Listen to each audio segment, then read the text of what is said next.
Assalamualaikum warahmatullahi wabarakatuh. Waalaikumsalam Halo Sobat warahmatullahi Binar, kembali lagi di Teman Sahur.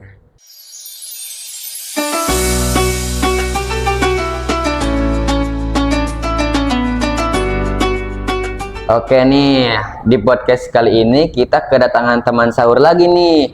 Beliau ini di sekolah kita dikenal sebagai guru matematika.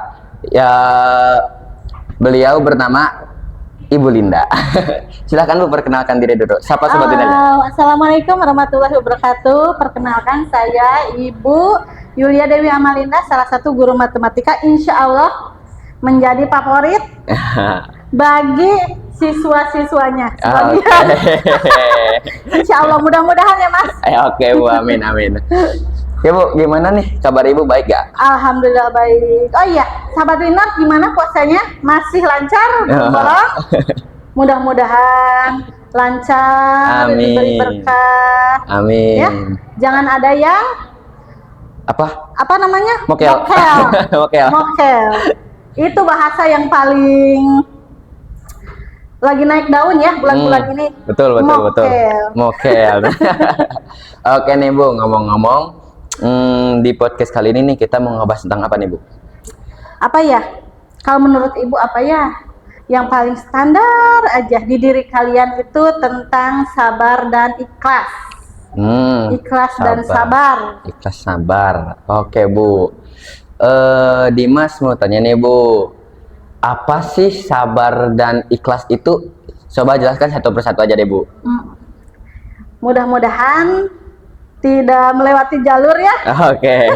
Soalnya saya bukan ustazah, mohon maaf apabila ada kesalahan. Gak apa-apa ya Bu. Oke, menurut versi saya, ikhlas itu kita bisa menerima apapun yang diberikan oleh Allah.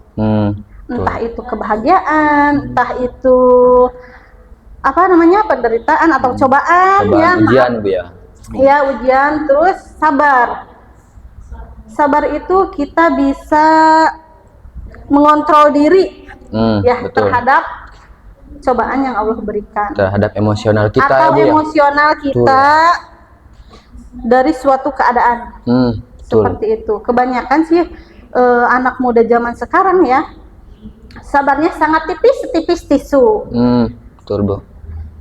Terus untuk keikhlasannya, kadang apabila ada wanita ya, kebanyakan wanita, kalau misalkan dia tidak menerima apa yang dia harapkan, ikhlas itu susah sekali. Betul banget Bu. Kadang mohon maaf, ujung-ujungnya untuk kedepannya ada yang sampai putus asa. Betul, kebanyakan ya Bu ya, iya. Zaman sekarang. Oke Bu, Dimas mau tanya lagi nih soal hubungan terhadap sabar dan ikhlas. Ikhlas dan sabar itu hubungannya yang sangat erat. Gimana tuh hubungannya gitu? Kalau Ibu kita aja tidak bisa ikhlas, berarti kita tidak bisa bersabar. Satu kesatuan kan itu ya. Oke. Jadi untuk dalam kehidupan sehari-hari, contohnya ya, ibu misalkan nih, ibu mah belajar itu dari pribadi sendiri, pengalaman sendiri. Tuh, ibu melihat ada seseorang, nggak apa-apa ini cerita. Nggak apa-apa Bu. Nggak apa-apa ya. Kan sharing-sharing kita. Motivasi ya. Iya betul. Perjalanan hidup kalian ini yang masih SMK, SMA atau SMP pun masih panjang ke depannya. Iya betul. Setelah ini kalian akan menghadapi masa-masa keluar sekolah ya. Nah, keluar sekolah itu kalian akan mendapatkan masalah dan cobaan yang sesungguhnya. Contoh ya, teman ibu dulu dia itu memang dari kecil tidak bersama orang tua, tinggalnya bersama saudaranya. Nah, yang namanya tinggal bersama saudara tidak sebebas orang tua. Iya betul Bu. Nah, tidak sebebas dengan orang tua. Di situ memang sih tidak semuanya ya, tidak semua saudara itu baik dan buruk. Nah, dia mendapatkan perilaku yang buruk dari saudaranya. Entah itu dalam kehidupan sehari-hari, bangun harus pagi, pekerjaan apa saja yang harus dibereskan pagi-pagi, meskipun saudaranya menyekolahkan dia, memberikan uang untuk bekal sekolah, itu pun tidak lebih hanya untuk bekal sekolah saja, tapi dia tetap sabar menjalankannya ikhlas. Dia berpikir kalau dia tidak bersama saudaranya, mau sama siapa lagi, sedangkan orang tuanya bekerja sangat jauh. Nah, saudaranya kadang membuat dia sakit hati dengan ucapannya, perilakunya. Ya, kadang sudah malam juga dia disuruh apa gitu. Jauh ke depannya sabar, ikhlas, dan perilaku saudaranya seperti itu terus menerus sampai dia kadang di kamar nangis, mandi nangis katanya gitu. Terus kemudian dia keluar beres kuliah. Dia pun kuliah biaya bekal memang dari saudara, cuman biaya yang besar dibantu orang tua. Dulu zaman dulu hanya 20.000 sehari untuk kuliah. 20.000 itu untuk apa, Bu? Bekal? Ongkos dan bekal.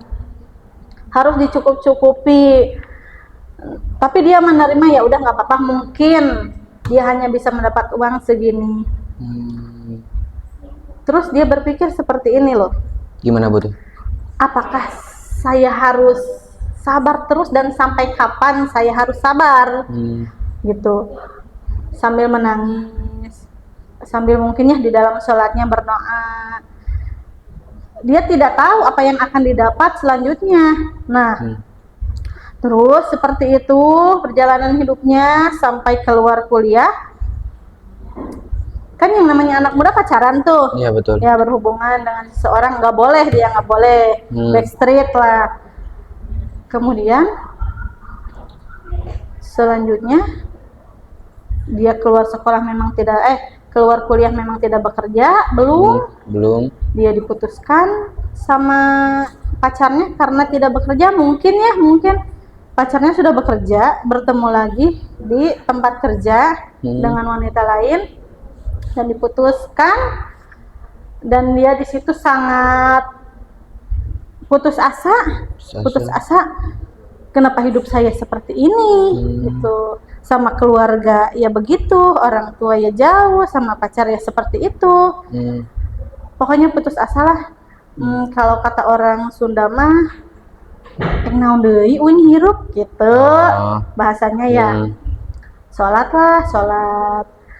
tahajud, menerima, semakin hari semakin dia bisa menerima, bisa ikhlas, bisa sabar. Kemudian Allah memberikan hadiah. Hadiahnya apa? Apa tuh, Bu? Suami yang baik. Alhamdulillahnya suami yang baik, keluarga yang harmonis, meskipun memang ada cobaan sedikit-sedikit. Ya, kemudian apa? Pokoknya ada sesuatu hadiah dari Allah yang apabila diuangkan itu mencapai 40 juta. Wow. Hadiahnya pokoknya lah sebanyak hebat. Pokoknya hebat lah. Tuh sobat Unar, jadi apa sebentar, tapi apa bolehnya disebutkan ya? Jangan. Tidak seperti itu. Pokoknya ada hadiah yang bagus dari Allah yang bisa mengangkat derajat dia, derajat keluarganya, itu dari hasil sabar dan ikhlas terdahulu. Kalau menurut ibu yang melihat ceritanya, perjuangan dia bisa sabar dan ikhlas sangatlah susah. Pokoknya ibu acungkan jempol terhadap dia. Tuh sobat Iner, dengerin nih, dari cerita ibu tadi bisa disimpulkan kita tuh dari sabar dan ikhlas bisa sehebat itu ya. Benar. Dibalas kalau kita sabar dan ikhlasnya juga lama dari ujian tersebut gitu ya, pasti dibayarnya juga, masya Allah gitu ya, Bu ya. Berarti gini loh, mungkin bisa disebut gini, sabar itu tidak bisa datang langsung kita sabar, nggak bisa. Jadi harus dilatih setiap hari. Iya. Setiap hari, misalkan dari hal kecil nih, sekarang ya berpuasa. kapan ya beduk maghrib? Kita kan harus sabar Iya, menunggu betul. ya, sabar. Di bulan Ramadan ini ya Bu ya. Contoh kecilnya, jadi setiap hari teh sabar. Terus begini, bagi anak-anak yang sering mokhel ya, Nah, sedikit cerita buat ya sobat dari winner. Oh iya, sahabat winner Ya. yang sering mokhel. buat sobat winner nih. Sedikit cerita ya, sepengetahuan ibu. Nih, dahulu kala Nabi kita Muhammad Shallallahu Alaihi Wasallam, Wassalamualaikum warahmatullahi wabarakatuh.